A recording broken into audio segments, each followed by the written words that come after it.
এখন তো দিন অনেকটাই ছোট হয়ে গেছে, আর এখন দিন শুরু হওয়ার সাথে সাথে কখন যে সন্ধ্যা হয়ে যায় টেরই পাওয়া যায় না।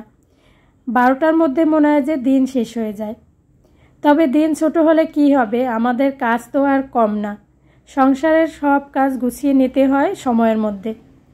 আসসালামু আলাইকুম, আমন্ত্রণ জানাচ্ছি আজকের ভিডিওতে। কেমন আছেন সবাই? আশা করছি যে যেখান থেকে দেখছেন সবাই ভালো আছেন এবং সুস্থ আছেন। আলহামদুলিল্লাহ, আমিও ভালো আছি আল্লাহর রহমতে, আপনাদের সবার দোয়া ও ভালোবাসায়। আজকের ভিডিওটি শুরু করেছি সন্ধ্যার পর থেকে। মাগরিবের নামাজ পড়ে হালকা পাতলা চা নাস্তা একটু খেয়ে নিয়েছি। কতগুলো সবজির বাজার নিয়ে আসা হয়েছে, তো এগুলো গুছিয়ে নিব আপনাদেরকে সাথে নিয়ে। তো এই যে বসে পড়েছি সবজির বাজার গুছিয়ে নিতে। তো যেভাবে নর্মাল ফ্রিজে সবজি রাখি আমি, অনেক দিন পর্যন্ত ভালো থাকে, সেটাও শেয়ার করব। তো এখানে কিন্তু কয়েক ধরনের সবজি আছে। আসলে দেখা যায় কি, একদিন যদি সবজি বাজার একটু বেশি করে নেওয়া যায় তাহলে 2-3 দিন আর সবজি বাজার করতে হয় না। আর নর্মাল ফ্রিজে আমি যেভাবে সবজি রাখি, এতে করে এইভাবে রাখলে একদম 1 সপ্তাহ পর্যন্ত একদম ফ্রেশ থাকে। তো এই যে বাজার থেকে নিয়ে আসা ব্যাগগুলো, তো এই ব্যাগগুলোতে কিন্তু আমি সবজিগুলো রাখি, তারপরে নর্মাল ফ্রিজের বক্সে রেখে দেই। এতে করে টমেটো, তারপরে শসা, যা শাক সবজি যা কিছুই হোক না কেন, অনেক দিন পর্যন্ত বেশ তরতাজা থাকে, ভালো থাকে।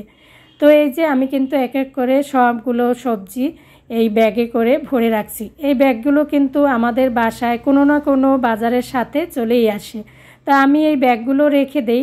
যখন এইভাবে অনেকগুলো সবজি আনা হয় তখন আমি এই ব্যাগগুলোতে করে রেখে দেই। দেখা যায় যে পলি ব্যাগে যদি রাখা হয় তাহলে একটু ঘেমে ঘেমে যায়, সবজিগুলো নষ্ট হয়ে যাওয়ার চান্স থাকে। কিন্তু এই যে ব্যাগগুলো, এগুলোতে করে কিন্তু সবজি রেখে দিলে নর্মাল ফ্রিজে অনেক দিন পর্যন্ত একদম ফ্রেশ থাকে। সবচেয়ে ভালো হয় যে প্রতিদিন যদি সবজি বাজার করে নেওয়া যায় তাহলে, তবে সবসময় কিন্তু সেটা সম্ভব হয়ে ওঠে না। ব্যস্ত জীবনে আমরা তো সবসময় কোনো না কোনো ব্যস্ততার মধ্য দিয়েই সময় পার করি। তো একদিন যদি বেশি করে একটু সবজি কেনা হয় তখন আমি এইভাবে করেই নর্মাল ফ্রিজে রেখে দেই। এতে করে প্রায় 1 সপ্তাহ পর্যন্ত ভালো থাকে। তবে 1 সপ্তাহ তো থাকে না, সবজি আমাদের বাসায় বেশি লাগে। 3-4 দিন পর্যন্ত আমি এইভাবে করে রাখলে খুব সুন্দর একদম ফ্রেশ থাকে আর কি। তো এখানে কিছু টমেটো নিয়েছি, তো টমেটোগুলোকে আমি একটা বক্সে ভরে রেখে দিব। আসলে এখন দিন অনেকটাই ছোট হয়ে গেছে। তো সকালবেলা নাস্তা খাওয়ার পরপরই যদি দুপুরের জন্য রান্নাবান্নাটা শুরু করে দেই তাহলে দেখা যায় কিন্তু রান্না হয়ে গেলে অন্যান্য কাজও তাড়াতাড়ি গুছানো হয়ে যায়। তো এক্ষেত্রে আমার মনে হয় যে বাজার যদি আগে থেকে করা থাকে তাহলে অনেকটা সুবিধা হয়। যেমন এই একদিনে যদি 3-4 দিনের জন্য সবজি কিনে আনা হয় বা এইভাবে নর্মাল ফ্রিজে রেখে দেওয়া হয়, ফ্রিজ থেকে বের করে তাড়াতাড়ি করে কাটাকাটি করে রান্না বসিয়ে দেওয়া যায়।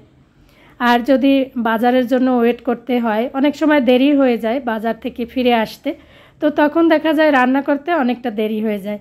তো আমি এই ছোটো দিনে এই বুদ্ধিটা কাজে লাগাই যে আগে থেকে যদি সবজি বাজারটা করা থাকে তাহলে আমার দিনের কাজগুলো অনেকটা সহজ হয়ে যায় এবং খুব তাড়াতাড়ি হয়ে যায়। যেমন আমি সকালে নাস্তা খাওয়ার পরে সবজি টবজি সব কিছু কাটাকাটি করে রান্নাটা বসিয়ে দিই। আর দুপুরের জন্য রান্নাটা হয়ে গেলে মনে হয় যে কাজ অনেকটাই হালকা হয়ে যায়। একদিকে রান্না বসিয়ে দিয়েও কিন্তু ঘর পরিষ্কার করা যায় বা ঘর গোছানোর কাজগুলো করা যায়। তো বাজারের জন্য যদি ওয়েট করতে হয় যে বাজার থেকে সবজি নিয়ে আসবে তারপরে রান্না করব, তাহলে দেখা যায় অনেকটা দেরি হয়ে যায়। সেক্ষেত্রে যদি খুব সকাল সকাল বাজারটা করে নেওয়া যায় তাহলে আবার সেই সমস্যাটা হয় না। তো আপনাদের ভাইয়ে হলো কয়দিন ধরে একটু ব্যস্ত, বাজার করে দেওয়ার সময় পায় না, এর জন্য আজকে বেশি করে সবজি নিয়ে আসছে। বলছে যে এটা দিয়ে 3-4 দিন চালানো যাবে আর কি। তো আমারও দেখলাম যে সুবিধাই হয়েছে। এইভাবে আমি গুছিয়ে সব কিছু রেখে দেওয়ার কারণে পরদিন সকালবেলা সকালের নাস্তার সাথে সাথে আমি দুপুরের রান্নাটা করে নিতে পারছি। এতে করে আমার কিন্তু সময় অনেকটাই বেঁচে যাচ্ছে। আর এই যে সবজিগুলো আমি কিন্তু কেটে রাখিনি কোনোটাই, কারণ হচ্ছে সবজি অনেক দিন আগে থেকে কেটে রাখলে কিন্তু পুষ্টিগুণ অনেকটাই নষ্ট হয়ে যায়।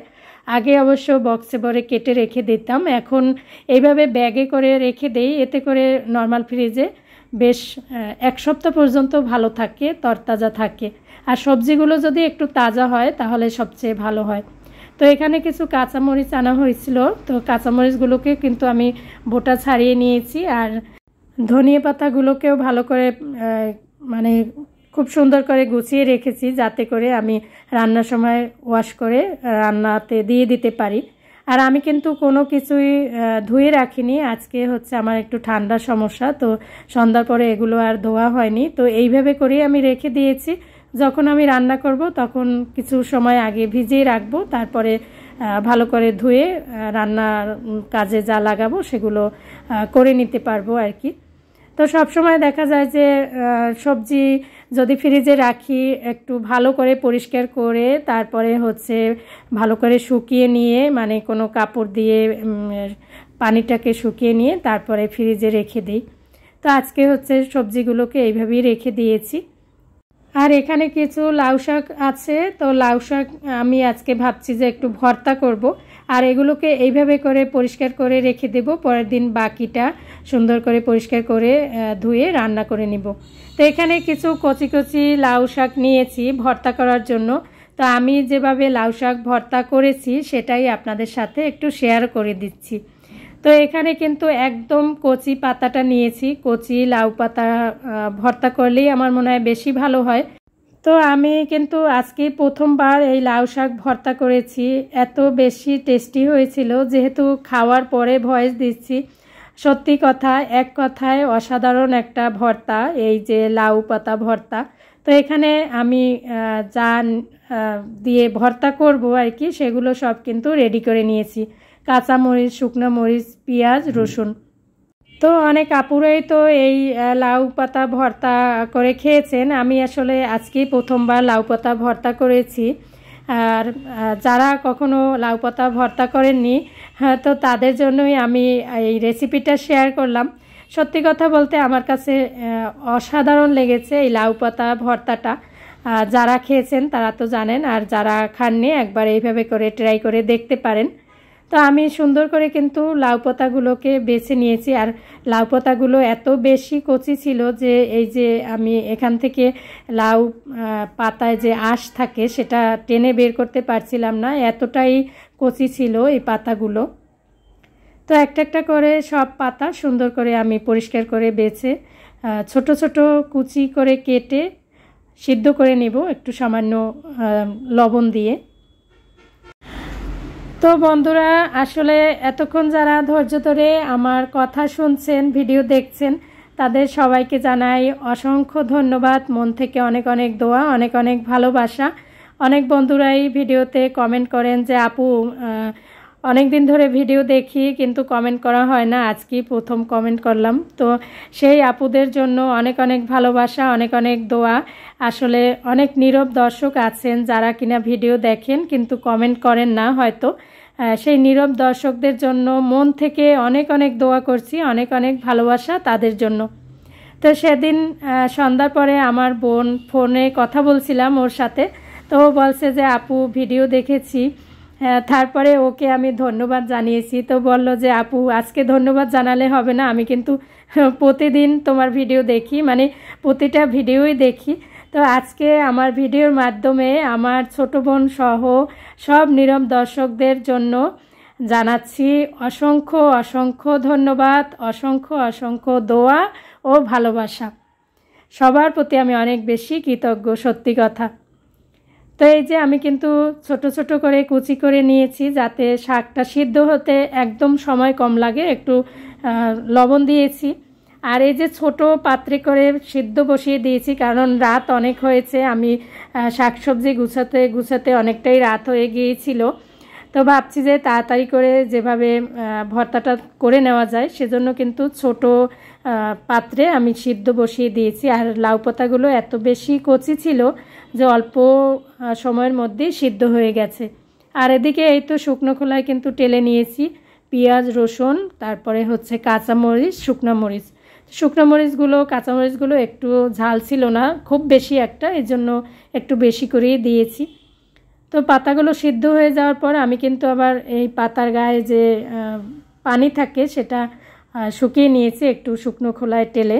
আমি কিন্তু এইগুলোতে একটু তেল দেইনি, কারণ অতিরিক্ত তেল হয়ে যাবে যখন আমি ভর্তাটা করব, তখন সরিষার তেল দিব সেজন্য।